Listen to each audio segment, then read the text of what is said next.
La carità è un cantiere aperto, ne sono convinti gli organizzatori dell'evento Cariting, Cantieri di Carità, l'annuale appuntamento di promozione delle attività realizzate dalla Caritas diocesana di Agrigento e dal suo braccio operativo la Fondazione Mondo Altro. Una scelta non certo casuale, spiegano gli organizzatori, quella di unire un termine di origine latina, ovvero caritas, con un suffisso della grammatica inglese ing, tipico di un tempo verbale che indica la continuità nel presente, una scelta volta a sottolineare l'azione costante in divenire svolta sul territorio. Il convegno di oggi vuole dare un taglio biblico e con una riflessione aprire la Chiesa agrigentina ad una riflessione sul rapporto che deve esistere fra la giustizia e la pace. Crediamo che la nostra società, non solo quella agrigentina ma in genere quella italiana, e i fatti che si vedono ogni giorno lo dimostrano, ha bisogno di pacificazione e per costruire la pace è necessario però anche affermare la giustizia. In questo momento di crisi la Caritas Agrigentina cosa sta registrando?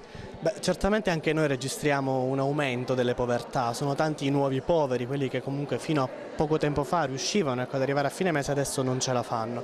Registriamo la necessità in questo momento di riflettere un po' tutti sui nostri stili di vita. A partire da ieri e fino al 1° giugno tante le iniziative in programma per promuovere l'annuncio e la testimonianza della carità.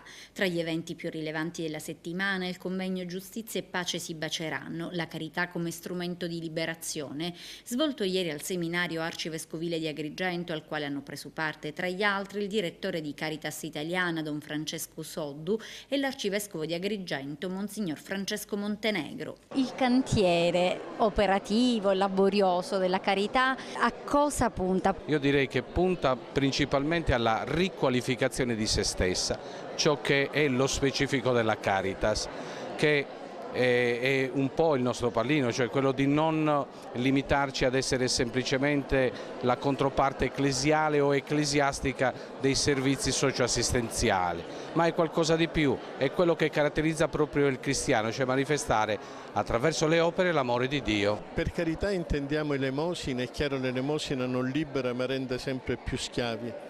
Una carità sa guardare alla dignità dell'uomo e si preoccupa che sia riconosciuta la dignità dell'uomo, questo dice il Vangelo. Allora la carità è rompere certi muri, certe barriere e negli atteggiamenti pacifici guadagnare quei pezzi di terreno che normalmente altri cercano di occupare. E come detto, tanti ancora gli appuntamenti, laboratori nelle scuole, attività formative per operatori pastorali del terzo settore, proiezione del film Mare Chiuso, spettacoli e concerti. Un programma davvero ricco, quello dell'evento che si concluderà il prossimo 1° giugno e che ha ottenuto il patrocinio dal Ministero per la Cooperazione Internazionale e l'Integrazione.